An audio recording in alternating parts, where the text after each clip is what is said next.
Wir befinden uns auf dem PV-Projekt Arketorst, circa eine Stunde nördlich von Hamburg. Hier hat Goldbeck Solar in den letzten 6-7 Monaten 70,9 Megawatt PV-Solarleistung errichtet, auf einer Fläche von circa 60 Hektar.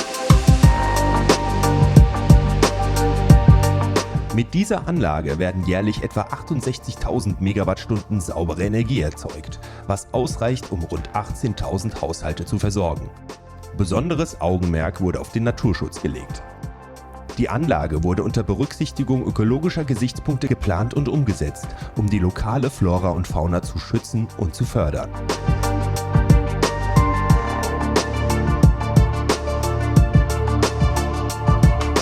Trotz der Anlagengröße fügt sich die Anlage aufgrund der einzelnen Parzellen sehr schön in das Landschaftsbild ein. Vor allem wurden die für Norddeutsch bekannten Knicks erhalten komplett. Im Rahmen des Projekts sind auch natürliche Ausgleichsmaßnahmen durchgeführt worden, die sich genauso gut ins Landschaftsbild eingeben und der Artenvielfalt beitragen. Der Solarpark Arketorst ist somit nicht nur ein bedeutender Schritt Richtung nachhaltiger Energieversorgung, sondern auch ein Beispiel für umweltbewusste Technologie.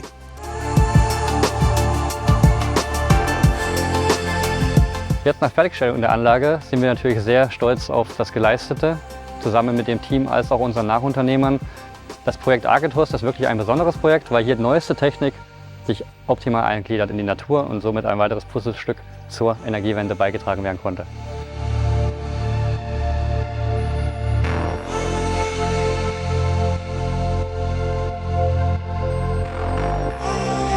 Der Solarpark Arketorst ist ein beeindruckendes Beispiel dafür, wie eine grünere Zukunft für kommende Generationen geschaffen werden kann.